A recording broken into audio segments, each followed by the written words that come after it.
we interrupt the Welco Electric Music Hour with this bulletin from the WPOD News Wire. Dateline, Chicago. Following an enlightening discussion with Ryerson curator Dr. Samuel Hemmel, Detective Billibob Baddins is ushered by the police to the murder scene of Capone numbers runner Benny Roletto. The condition of Roletto's body and a photograph from one of the Ryerson's archaeological digs tells Billy that the Singing Sword, one of the 9 talismans wielding unimaginable power from his realm, is somewhere in Chicago. It is also apparent that Al Capone, Bugs Moran, and 2 unidentified men possessing influence over the local law enforcement are looking for this talisman as well. And now you know the story so far. We return you to our regularly scheduled programming here on WPOD, Chicago.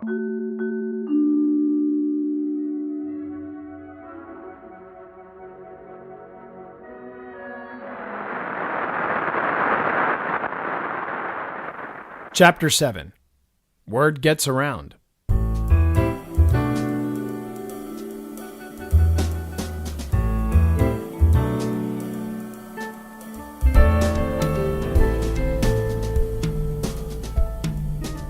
So, Mr. Baddins, what other surprises do you have for me this morning? My day typically started with a coffee and a bear claw delivery from Mick's. After that gourmet breakfast, I planned to stay behind my desk armed with my case notes, the personal journal I'd kept while in the Emperor's service during the Great War of the Races, the photo I had pilfered from the museum, and a prized tomb that covered 2/3 of my desk all by itself. I had called Miranda the night before to let her know it was going to be an early start, so she was swinging by Mick's to pick up my breakfast while I opened the office at 8 a.m. sharp. A good thing I chose to rise with the Rissian Icari, too, because at 8:05, Julia Lessinger came storming into my office hotter than a brimstone she-demon, and I don't think she was joining me for breakfast. My ass was not so much of a morning cup of coffee to her as it was a huge, fresh-from-the-bakery muffin that she could slowly tear apart and savor all the way into the afternoon. Is this how you run a private investigation, Mr. Baddins? She continued in the same vein, slapping a copy of the Chicago Tribune on top of my notebooks. By having your picture appearing in the city newspapers? Really? I couldn't blame her for being so pissed. As I expected, on the front page of the morning edition was a picture of me, flanked by Chicago's finest, with a headline screaming, "Gangland Thug and Chicago Police Come Up Short."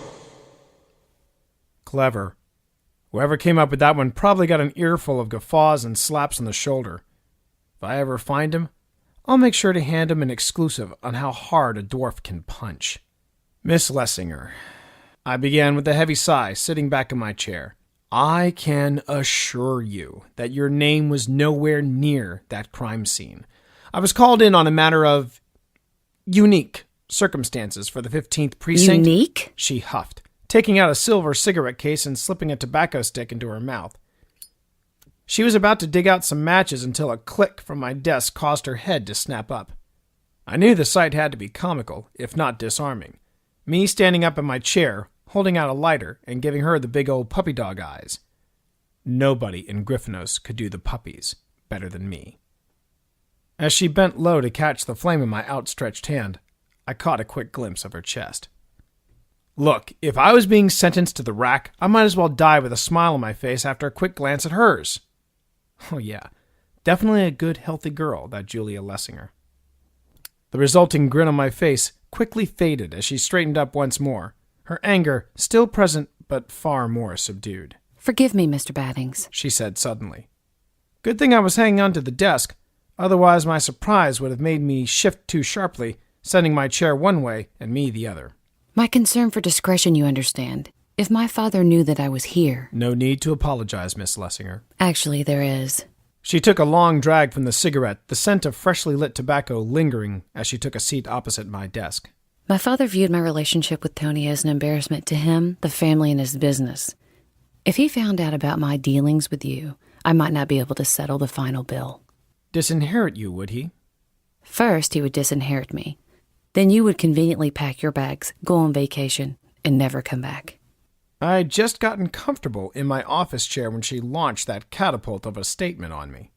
Didn't realize Daddy Dearest was so... Ruthless? She completed with a mirthless laugh. Mr. Baddins, regardless of what image is perpetuated by the press, my family didn't acquire its wealth or privilege through generosity.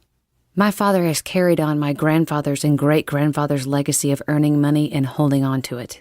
If anyone threatens the Lessinger name, retribution would be so quick that Al Capone himself would wince. As she paused to take another puff, her eyes softened a little more. You're a good man, Mr. Baddins. Good men are hard to come by in this day and age. Good dwarves, even harder. The quip earned me a smile. I can only imagine, Mr. Baddins, what was so unique about a gangland hit that would make the Chicago police feel obliged to call on your services. I can tell you right now, Miss Lessinger, that after one look at that crime scene, the boys at the 15th knew they needed some outside assistance on this. Well, she replied with another smile. Unique indeed. That's a nice way of saying too weird for the boys in blue.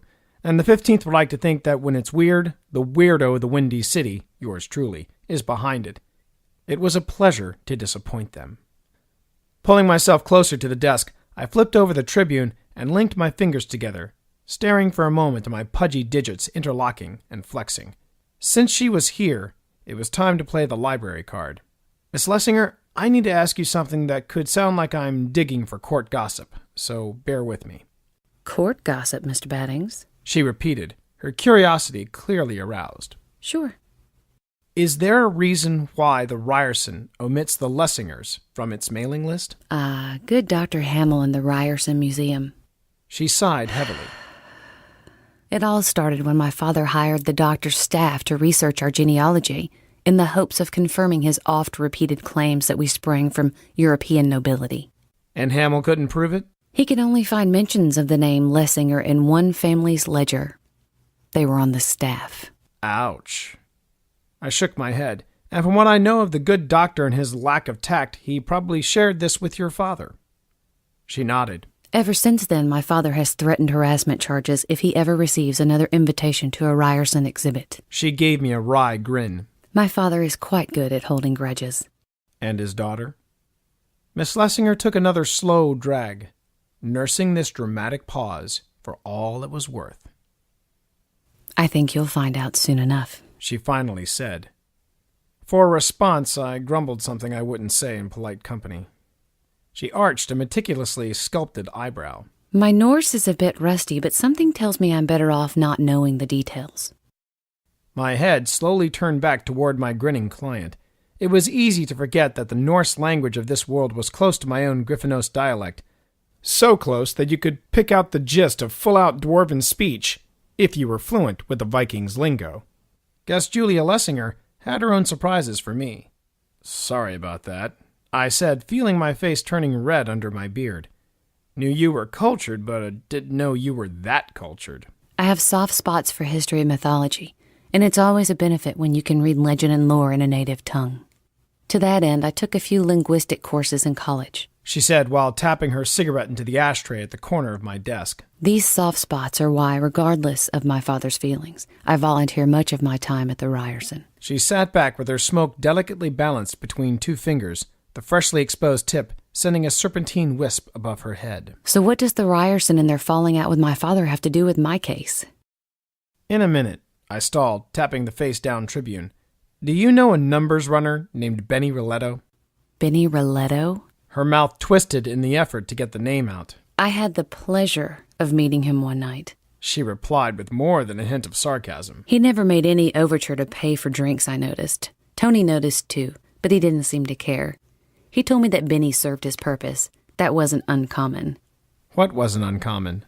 Tony believed everyone had a purpose, and the ones whose purpose most benefited him, he kept close. Yeah, and it would make sense that a dame like Lessinger served a very important purpose to him. She was a fine-looking lady, but I'm sure the connection with the Ryerson merely topped the ice cream sundae that was Julia Lessinger. The girl was smart, though. Didn't she know DeMaio had been playing her finer than a bard's mandolin? It would seem, Miss Lessinger, that you made quite an impression on your ex-boyfriend. I am still trying to find out all the details, but DeMaio's trail keeps coming back to the Ryerson. I've got a lot of hunches, but nothing solid to pursue. That is, unless you've got something to tell me. I'm sorry, Mr. Baddins, what do you mean? What I meant, of course, was did she know the singing sword had been pinched? Since she spent time at the Ryerson as an active volunteer, couldn't she be in the know about this missing artifact? It was a pitch I wanted to take a swing at, what with her name popping up at the scene of the crime and all.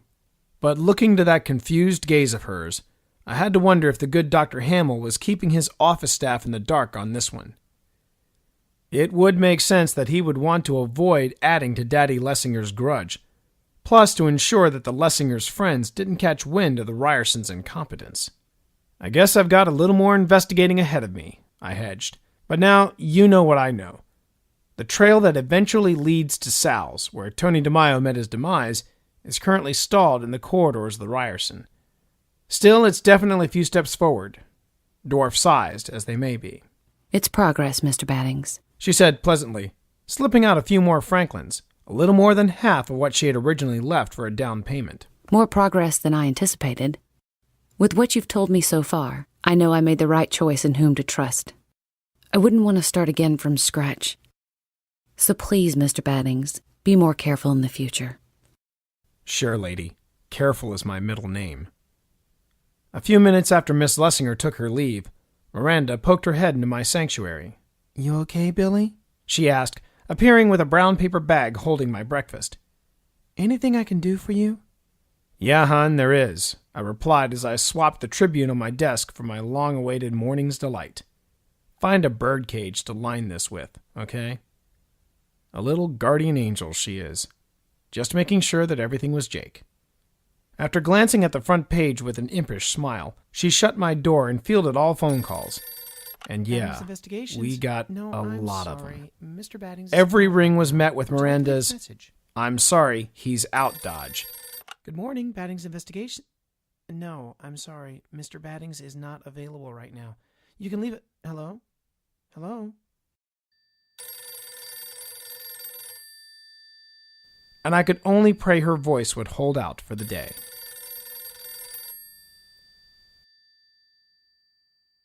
Good morning, Baddings Investigations. No, I'm sorry. He's out right now. Thanks, O'Malley. I owe you one. Taking a sip of my tepid coffee, I turned my attention back to the various notes in front of me, all of which somehow tied back to the Sword of Acryonis, now known to this world as the Singing Sword. Hard to believe that a bog rat like Benny would have been involved in pinching something as powerful and dangerous as the Sword of Acryonis. He had liked the numbers racket because it was the safest of Capone's businesses. In order for Benny to have gotten mixed up in this, DeMaio must have convinced him the coup was planned out to the last detail. I don't doubt it was, except for the one stray detail of DeMaio having Sal's diner collapse on top of him. If only Benny had kept to his pedestrian-like ways, like the good, spineless goblin that he was, he would still be above ground, without the charred innards. In the final pages of Benny's journal, now joining the mountain of resources on my desk, it looked like Pretty Boy, Benny, and Two Times were gradually covering their tracks. But why did Paulie's name get a star and not a line through it? Had Benny known more about Paulie's sudden demise than he had let on in the alley? If so, did Benny also have an insight on Tony? He had been as deep into this scheme as Tony and Paulie had, but when I chatted with him, he appeared to be cool and collected. Cool and collected are two words to describe anyone else in Capone's crew. But not Benny. If I was reading Benny's notes correctly, anyone handling the Singing Sword eventually had his name struck through with a line. No doubt these poor saps were the enlisted of Capone's army, probably offered higher positions in the New Order once DeMaio took over. A small part of me understood why these guys followed DeMaio's orders without question. It would be easy to grow tired of being cannon fodder for the gang wars. At any rate, these unlucky bagmen were answering to either Benetti, Willetto, or DeMaio, thinking they were on an easy street to life in the palace. So much for rewarding loyalty in the New Order. As Benny had told me before, the plan was that the three of them, DeMaio, Willetto, and Benny, would call on one of Capone's groundlings to pick up the Singing Sword, keep it on ice for a day or so, and then move it to another locale. And according to the dates and drop points in Benny's journal, this sword really enjoyed Chicago, jumping from one side of the city to the other. After successfully moving the sword twice, the name of each bagman simply disappeared from the book. As they were simple soldiers in the organization under De Mayo's command, they wouldn't be missed if they weren't mentioned. So it went that the sword hopped from place to place, and never did all three of them know at one time where the sword was hidden. Of the three, De Mayo always knew where it was kept. It was a plan with a body count that would make an orc nod with approval. According to Benny's journal, the last two foot soldiers to see the singing sword had been 2 times and Jimmy Hill. One was pushing up the daisies, the other was missing in action. I would make a wizard's wager Hill was probably sharing room and board with 2 times. At this moment, I wanted to hit the streets and look deeper into Benetti's recent movements, but asking questions about a soldier in Capone's army killed in the line of duty would attract the kind of attention I didn't want or need. Another option would be looking into this other man, Jimmy Hill. As he was only missing, the police really wouldn't care. And as he was barely a foot soldier, the mob wouldn't pay attention, provided my questions didn't get too close to the personal matters of the throne. Setting aside Benny's book, I returned to my other sources. My notes from the crime scene and the museum, my journal from Acryonis, and a massive volume that I had nicknamed My World Book Encyclopedia. A little play on words from a set of books in the Washington Street Library that had done a bang-up job acclimating me to this realm. I found this monster in a pawn shop's display window while searching for dealers who would buy the Acryonis memorabilia I had brought with me from across the portal. What caught my eye about this curious item, proudly displayed among bric-a-brac, knickknacks, and odds and ends, was the Elvish script and dwarven glyphs burned into the worn leather cover. Sandwiched in between these unintelligible to anyone who didn't know Elvish or Dwarven, markings, was a single word: Chronicles. The price tag on it was steep, but still a fraction of what this book was worth to a guy like me. While the shopkeeper assessed the worth of my gauntlets, a Griffinos pack beast's hide, softer but more durable than this world's leather, decorated with purest platinum. I sneaked a few more glances at the book in the window. As soon as I had enough greenbacks, I bought it, much to the owner's surprise. Thing was becoming an eyesore, he said joyfully as he counted my cash. He was convinced he was getting a sweet deal, and that couldn't have made me happier. Nothing wrong with being an ignorant human, mind you. Hey, ignorance is bliss, right? Trust me, if you knew what I knew about this book, you would pray for such bliss.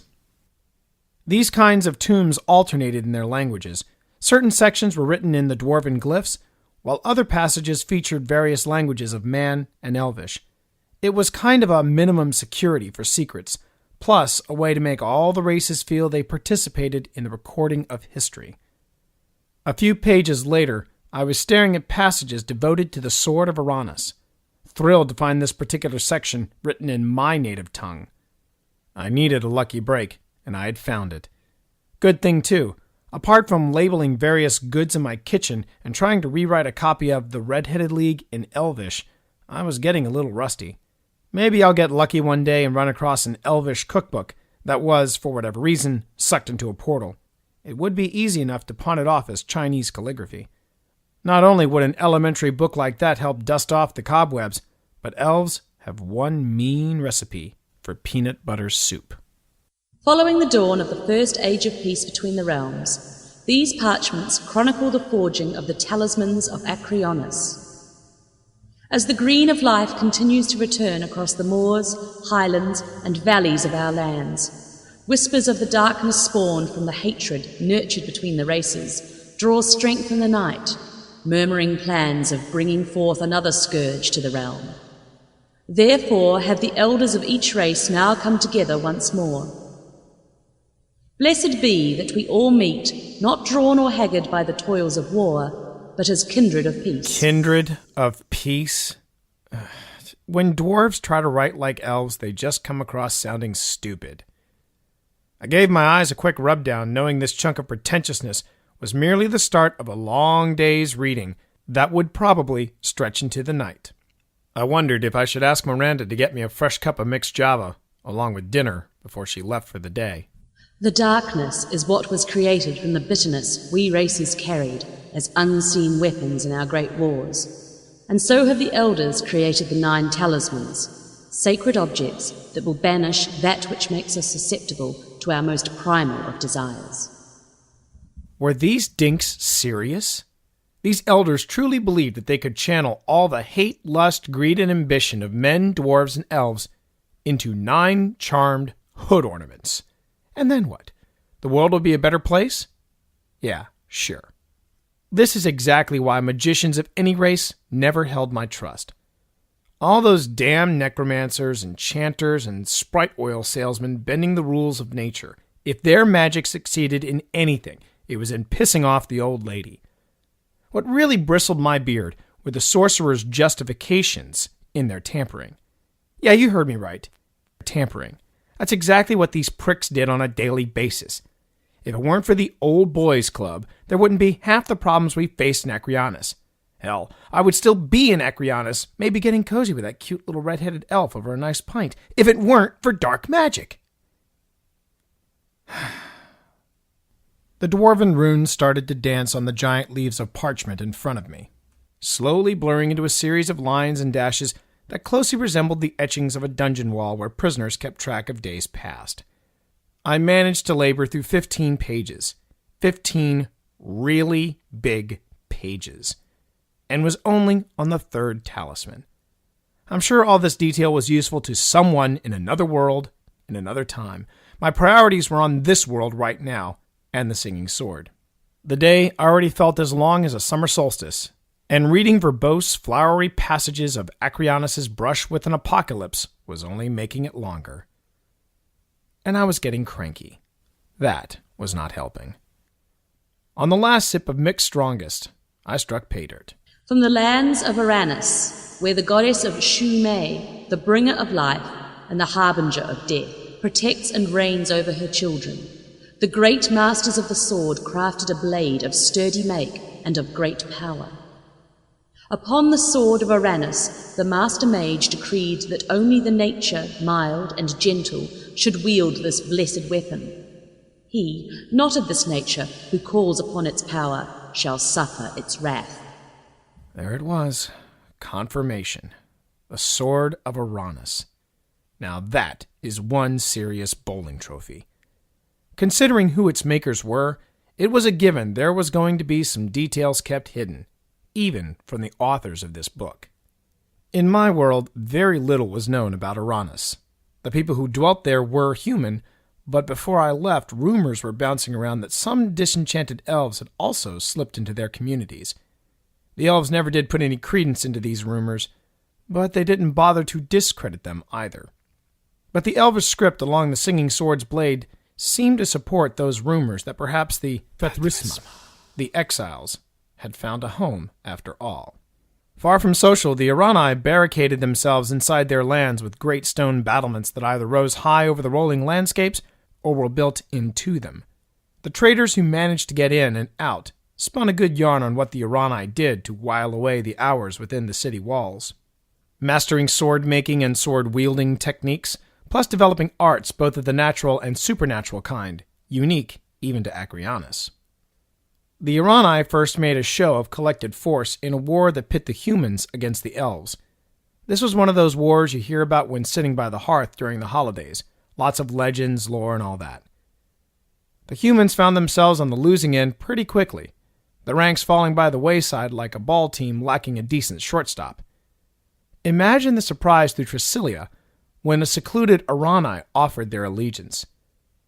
No one really understood why they came to the aid of their human brothers. It wasn't like they were part of the Tricilian realm. The best anyone could figure was that the borders of the human realm ran beside the great walls of Acryonis, which protected a people who cherished their solitude. Now the elves threatened that solitude. Their skill on the battlefield wasn't anticipated nor matched. When the Council of Light was founded, Acryonis did not reject the invitation to join. Again, something that was unexpected. Their representative indirectly became the inspiration for peace between the races. If the Shire of Acryonis was willing to come out of its isolation to join the Council of Light, then it must be a good idea. Representatives of each race, each shire, coming together to serve as a monitor, a peacekeeper over Acryonis. Yeah, it was a great idea. So was the League of Nations. Still, generations of us working stiffs in Acryonis looked at the Council of Light as a good thing. After all, their first act was to set up protections against evil, and anything that takes on evil has to be good, right? Let's just say I got a more honest look at the Council just before being sent on the 9 Talismans mission. Our little party was finally granted access to the Council's Hall of Records, following a heated debate and a close vote. I figure we won the privilege on some council members' assumption that no member of one race, especially a dwarf, could effectively read multiple tongues. They apparently knew nothing about my job, a knack for the languages. I was granted access to records, but not all the records. We were given just enough information to know what we were looking for. That's it. Kind of hard to prep for a mission when you got a 6-foot valley elf hovering over you. To keep the stupid dwarf illusion alive, I asked for this council member's help on a couple of stanzas. I don't know which was harder, pretending to not understand what I was reading or laughing in her face at her translations. Even with my second shadow checking to see if I could handle the volumes, I managed to read between the lines. By the time I left the Hall of Records, I not only knew what to look for, but also that the Council of Light wasn't all that pure, and our mission was to clean up a serious mess they'd made. I heard a light rapping on the door, a pause, and then a louder knocking. This was Miranda's code for, "Billy, there's someone here. Hide whatever you're working on and get ready." Miranda's figure was barely visible through the frosted glass, but I could see she wasn't alone. The second figure behind her was obviously not one of O'Malley's dinks this time. Way too many curves. I slid my world book back into its false panel behind my bookcase, where I kept this volume under lock and key. When the bookcase closed with its soft click, the office and my desk lost that wizard study look, returning to a 1929 state of disarray. I was sliding my own journal back into the bookcase when I finally responded. "It's okay, Miranda. Come on in. I'm decent."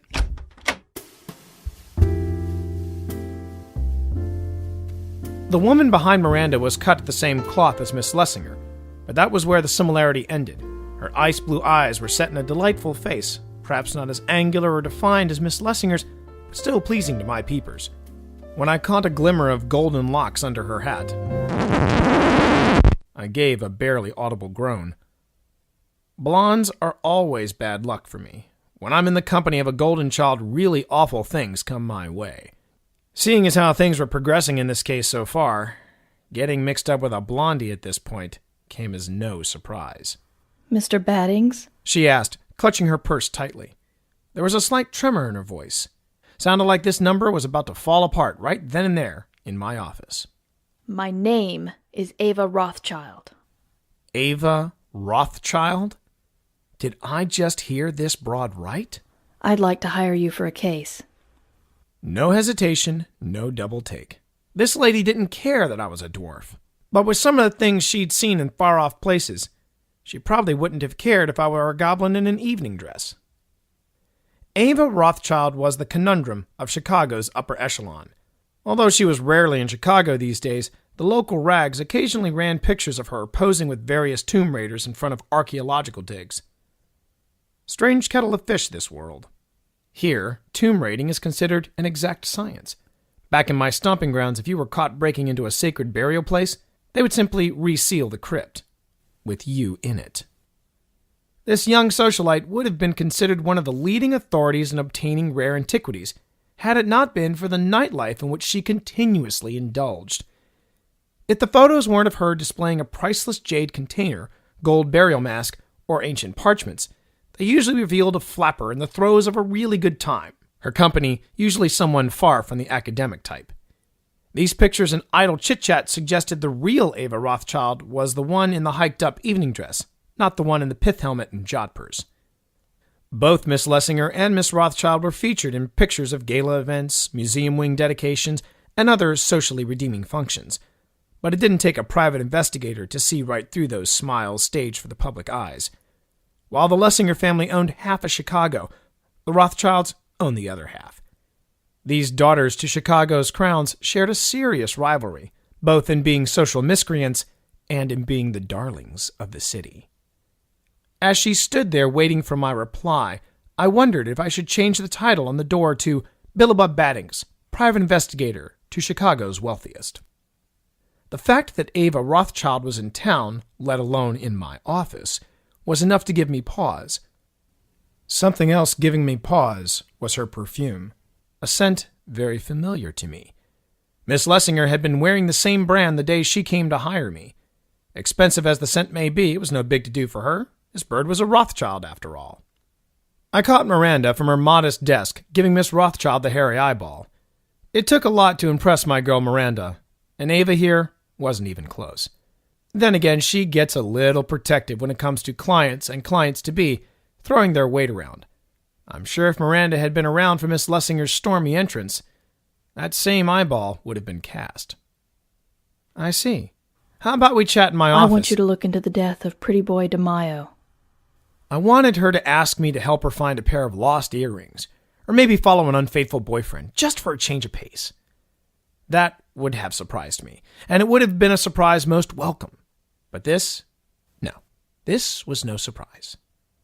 Look, Miss Rothschild, I've got what you call a conflict of interest here. I'm already under hire by another client. Who?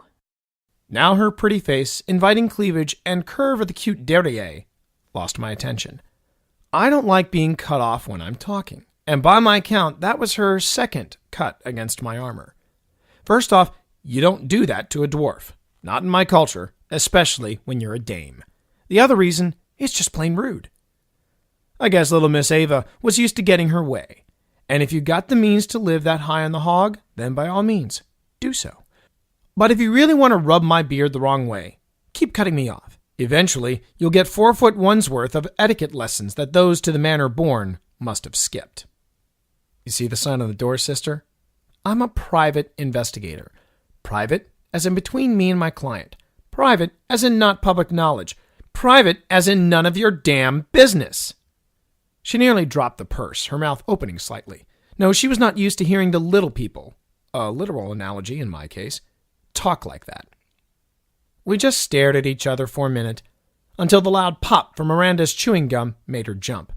She shot a glance toward Miranda, and my girl didn't budge 1 inch. I'll tell you something, I am convinced Miranda has some elf blood in her veins. Miss Rothschild turned back to me, her tone still insistent, but not as sharp as before. I am willing to double whatever your current client is paying you. It's important to me that I know the reasons behind the murder of my boyfriend. Her boyfriend? Time to go fishing. I'm sorry, Miss Rothschild, but there is little I can tell you because my client must remain confidential. I can tell you this much. Pretty Boy was not killed for reasons involving infidelity. Something I understand he was good at. Mr. Baddins, please. While Julia Lessinger had been cool as an Arctic bear on an ice drift, this tart could barely contain her emotion. From the way her bottom lip was pouting, I was waiting for the intrepid explorer of civilizations past to start stomping her foot. Talk about a great press agent. I don't appreciate you trivializing this request. I need your help, your expertise in delicate matters.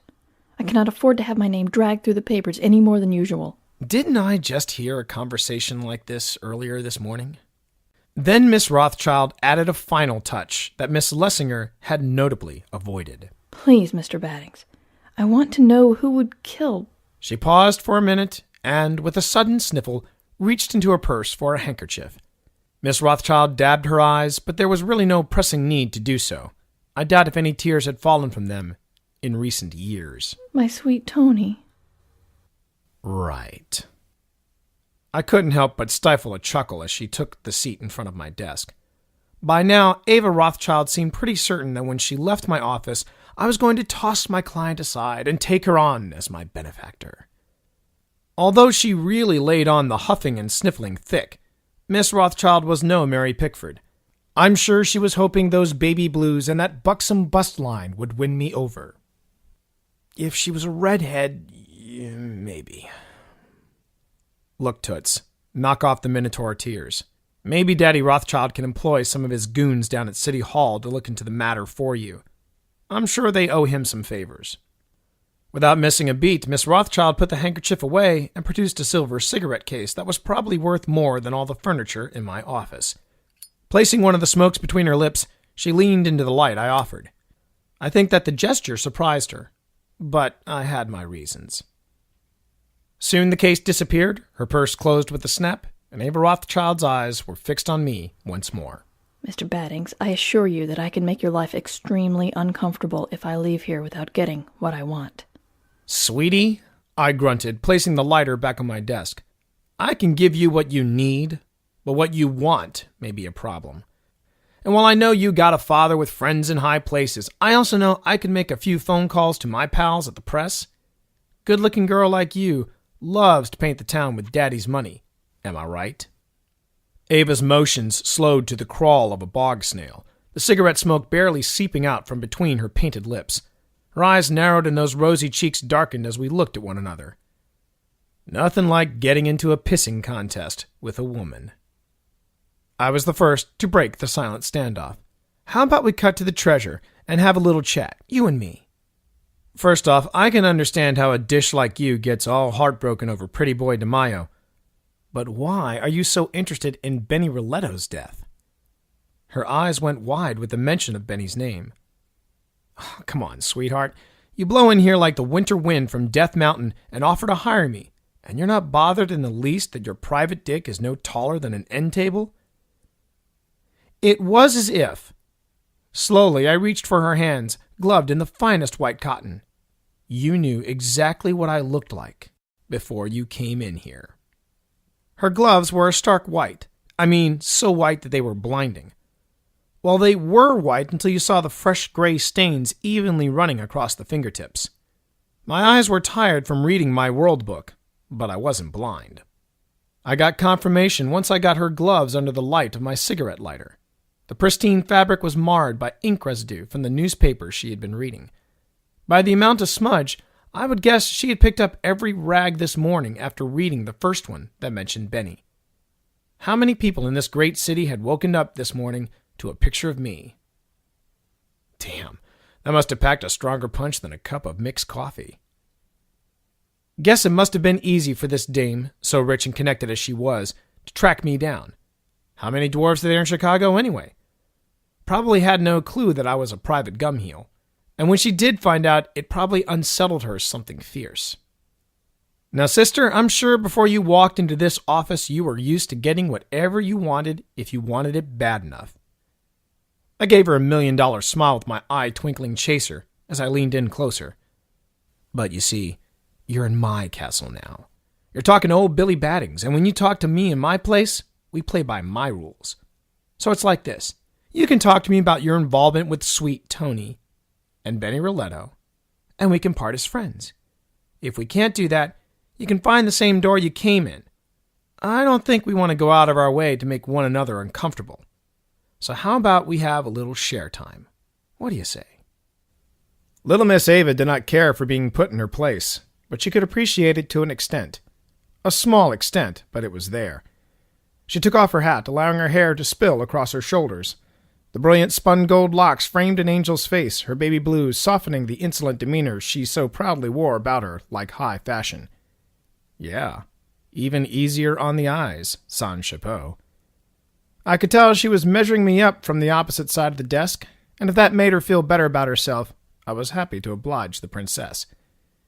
It was her move.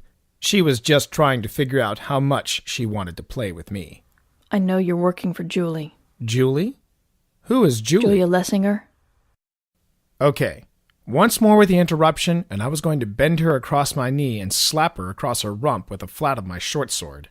I know she hired you because I had Julie followed here this morning. And as you share a front-page picture with what is left of Benny Roletto, I can only assume that Julie hired you to investigate the death of Pretty Boy DeMaio. Yeah, I huffed. And those public eyes didn't bother to catch my good side. I know Mr. Roletto was one of Anthony's associates. He would occasionally join Tony and me when we would be out on the town with a group of people. No surprise there, seeing as I recognized her from the mob party picture at the assistant DA's office. Enjoying that dangerous lifestyle? I fished.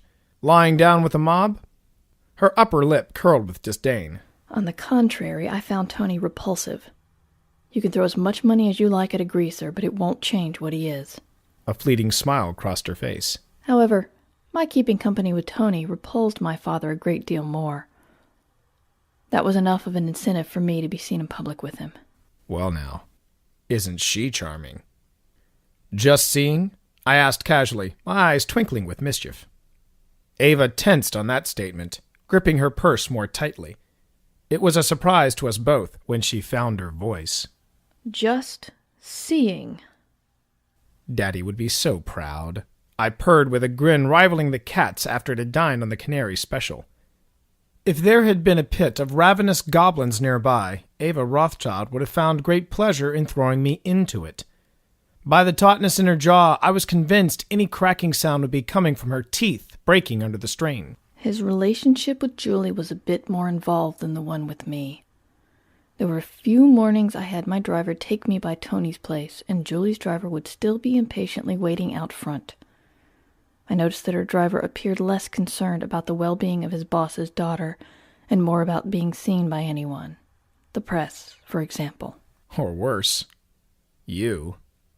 The smile returned to her face. Perhaps, Mr. Baddins.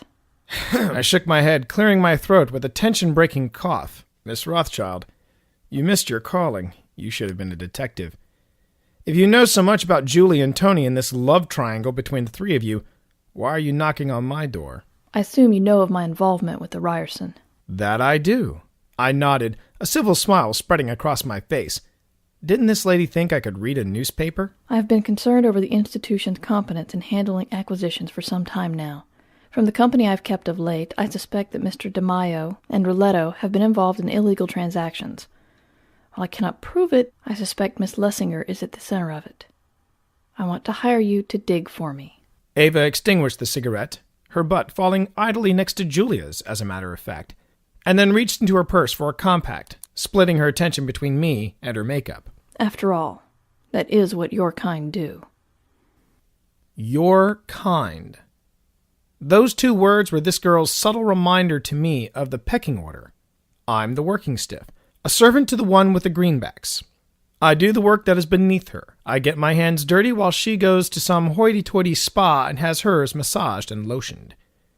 Ava continued her quality time with a compact mirror, apparently figuring that talking at my reflection instead of conversing with me as an equal would throw me for a loop.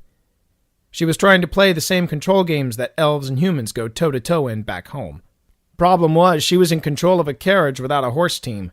She suspected Julia Lessinger of... what? Volunteering her time at the Ryerson? She could have always let it slip to Daddy Rothschild, thereby letting it slip into civil meetings between him and Daddy Lessinger. No, Ava wanted something tangible that could get Julia into a world of trouble and out of the Ryerson. She suspected Julia of something, all right, but exactly what it was, only Ava knew.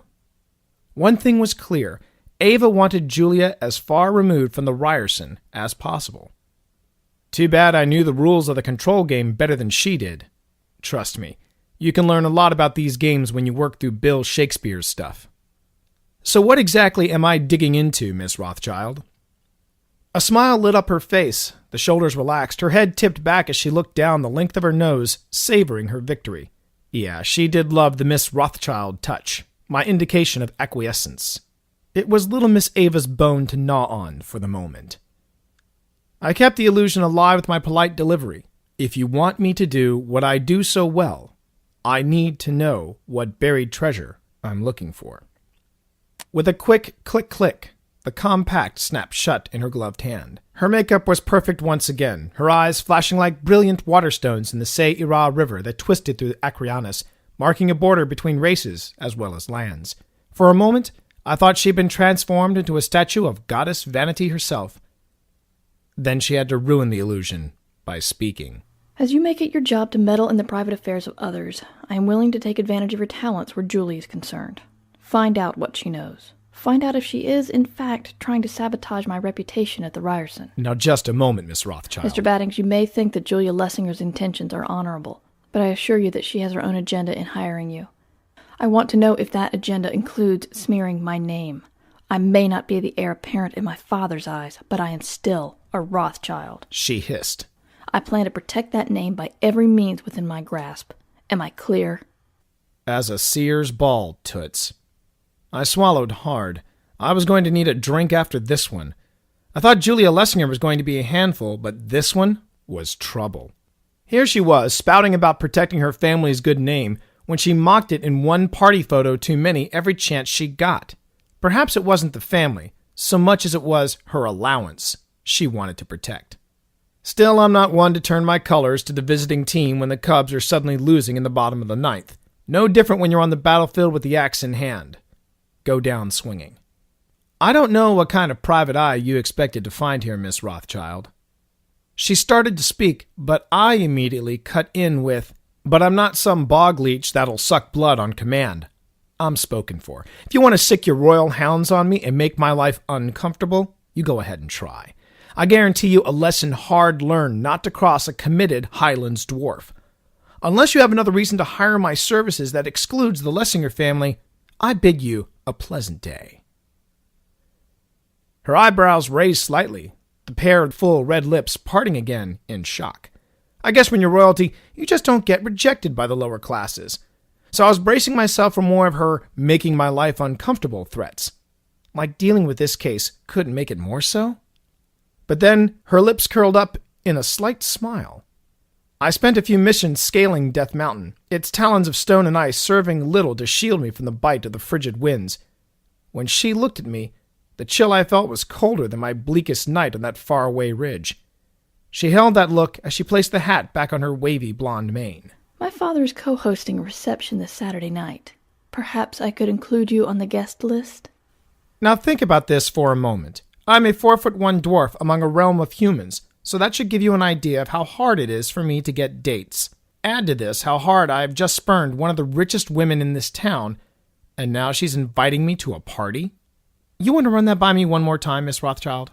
I am not one to take rejection lightly, Mr. Baddins. I get what I want without question, but I respect your integrity. I see so little of it from where I am in the world.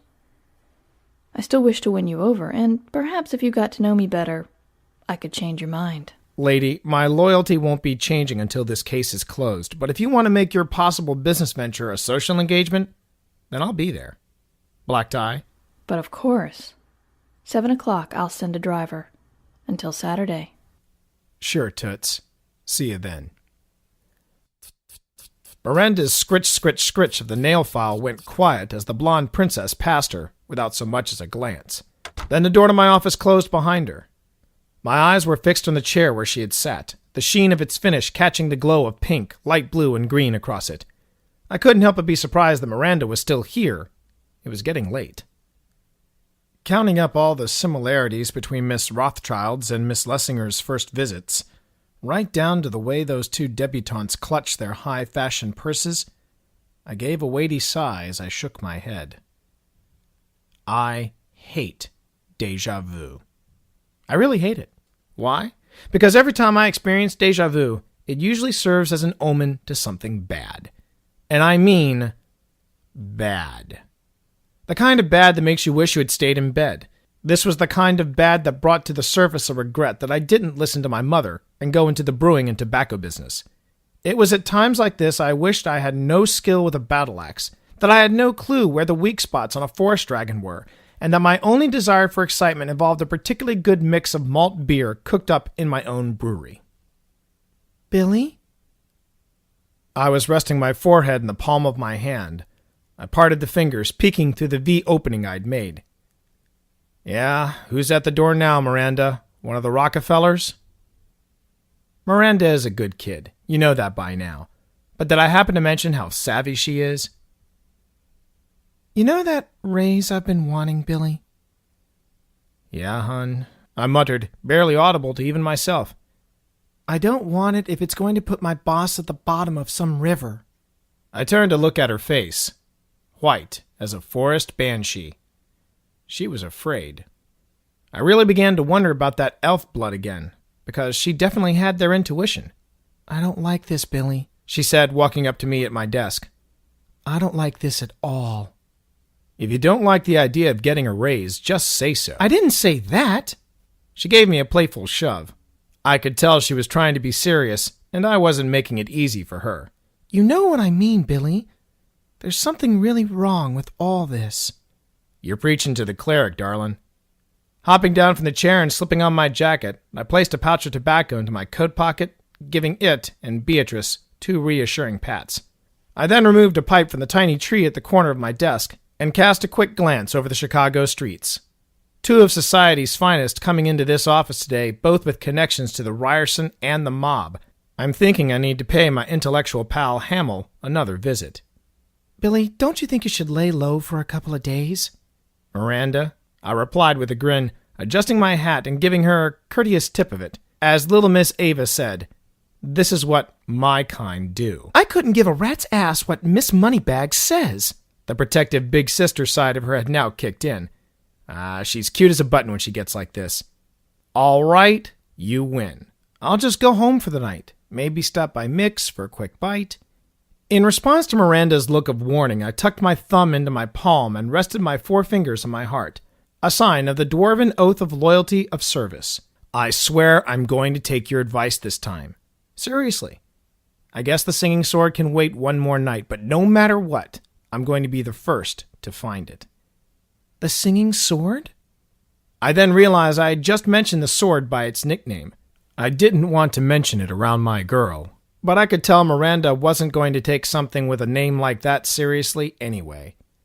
It sounds important to you. You have no idea, nor do you want to know. I motioned for her to bend down closer for a quick pinch of her cheek and a wink.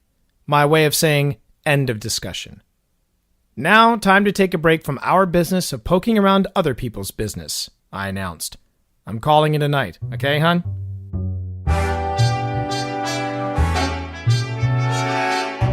Between reading melodramatic dwarven runes and receiving visits from Chicago's royalty, it had been a long day for me. So long that, just shy of 5, I was still craving Mick's lunch hour hot plate, a special Reuben sandwich recipe, and a cup of chili so hot that a cup is all you can handle.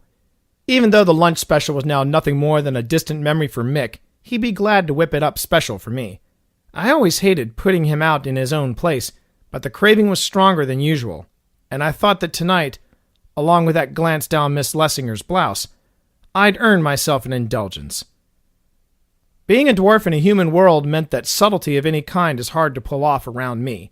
I'm a novelty in this town, whether I like it or not, and it's just plain awkward when people try to pretend otherwise. No other way to describe it. On those rare occasions when someone does manage to pull off an act of subtlety with me, that individual earns my respect. So I couldn't help but respect the 2 ogres standing behind me.